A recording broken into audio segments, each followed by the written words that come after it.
Welcome to Business Book Daily. Today I'm breaking down Titan by Ron Chernow, a biography of John D. Rockefeller that shows how discipline, cost control, patient capital, and strategic integration built one of the most powerful business empires in American history. I'll cover the big idea, the practical business lesson, and three sharp insights you can use right away. Let's get into it. But first, a word from our sponsor. Want to sell more without adding fixed payroll? A lot of smart operators hire commission-only reps, experienced sellers who get paid only when they produce results. If that sounds like a smarter way to scale, post your opportunity at commissiononly.com. Thousands of motivated reps are actively looking for performance-based roles right now. Commissiononly.com. Today's book is Titan by Ron Chernow. He's a Pulitzer Prize-winning biographer known for deeply researched books about major figures in American business, finance, and politics. The book traces how John D. Rockefeller used discipline, cost control, consolidation, and long-term planning to build Standard Oil into one of the most powerful companies in American history. But Titan isn't simply a story about getting rich. It also examines the danger of unchecked scale.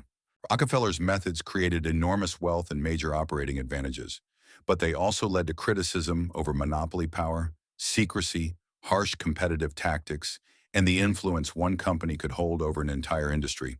That's what makes this book useful for business leaders. It offers strategies worth studying and warnings worth taking seriously. The practical lesson is simple. Rockefeller didn't build his fortune by chasing every opportunity. He built systems that made one business more efficient, predictable, and powerful over time.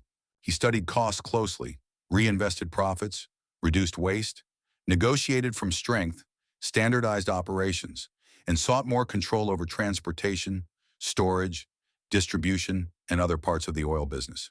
These habits helped Standard Oil grow faster and operate more efficiently than many competitors. The book also makes an important point. Business skill doesn't excuse harmful behavior. Leaders must consider more than whether a strategy works.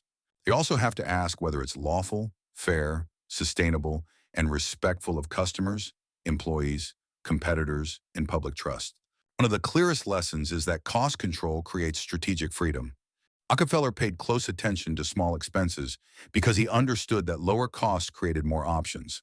A company with stronger margins can lower prices when necessary, survive downturns, invest in better systems, negotiate from a stronger position, and wait longer for the right opportunity.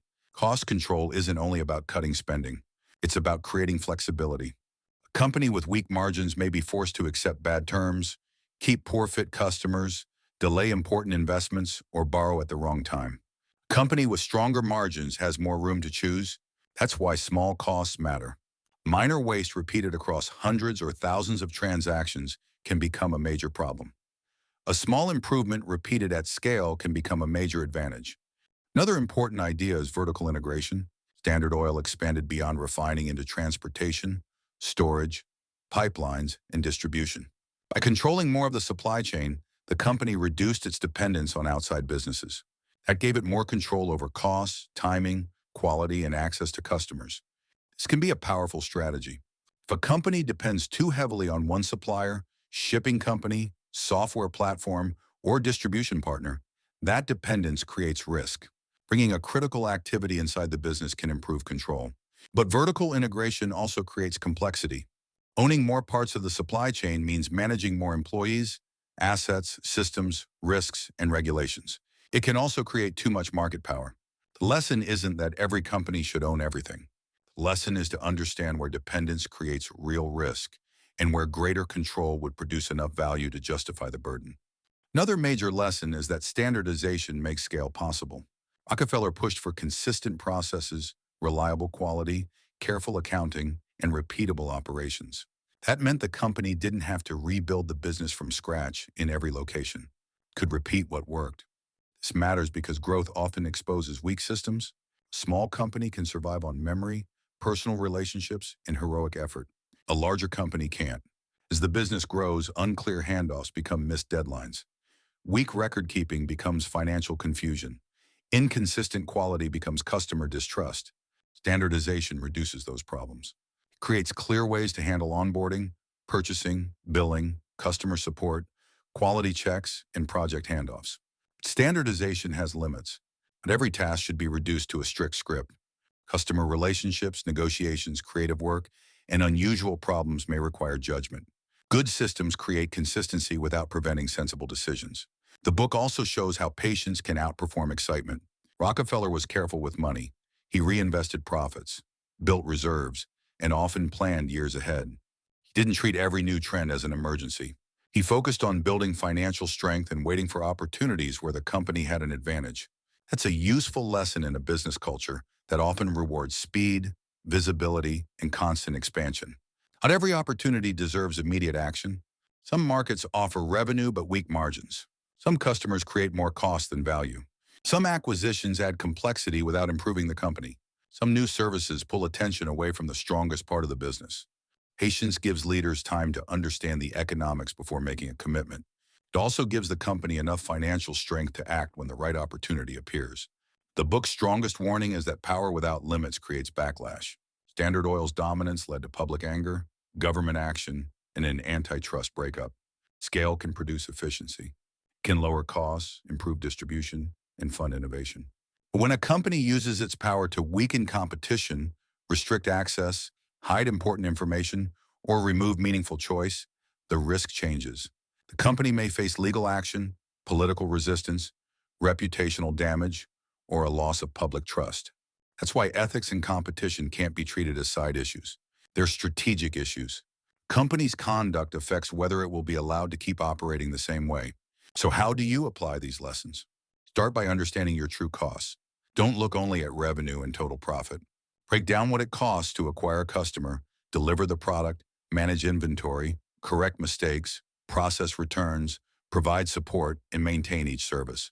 A product that appears profitable may become much less attractive once hidden costs are included. A customer that brings in large revenue may still damage the business if they require constant custom work, delayed payment, heavy support, or repeated exceptions. True cost information improves decisions. Next, identify waste without weakening the customer experience. View unused software, duplicate work, unnecessary approvals, excess inventory, recurring errors, poor handoffs, and reports nobody uses. The goal isn't to make the company cheap.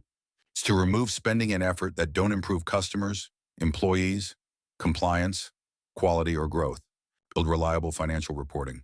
Rockefeller's attention to accounting gave him a clearer picture of the business than many competitors had. Modern leaders need the same visibility. Know your margins, cash position, debt, operating costs, customer acquisition costs, and returns on major investments. You shouldn't need to guess whether the company is making money. Invest profits with a clear purpose. Strong profits can fund better equipment, training, technology, product development, distribution, or cash reserves. Don't spend simply because money is available. Decide what the investment is supposed to improve. Will it increase capacity, reduce cost, improve quality, protect the business, create a competitive advantage? Without a clear answer, the investment may simply add expense. Look for places where dependence creates risk. A company may rely too heavily on one supplier, one sales channel, one large customer, one software platform, or one shipping partner. That dependence may feel manageable until the relationship changes. Reduce risk with backup suppliers, stronger agreements, alternative channels, or ownership of a critical process. But don't assume every activity should be brought inside. Vertical integration can improve control, but it also adds cost and management demands. Own a process when the strategic value is greater than the burden of operating it. Standardize work that should be consistent. Create repeatable processes for onboarding, customer support, billing, purchasing, quality control, and project handoffs. Write the process down, train people to use it, and improve it as the company learns. This makes growth less dependent on individual memory. At the same time, leave room for judgment. A good system should guide people, not prevent them from responding intelligently when circumstances are different. Build cash reserves before you need them. Financial strength gives leaders time. If demand falls, a major customer leaves, or costs rise, a reserve can prevent panic. A company without cash may be forced into desperate borrowing, rushed layoffs, bad contracts, or poor strategic decisions. Reserve doesn't mean the company lacks ambition. It means the company has enough control to make better choices.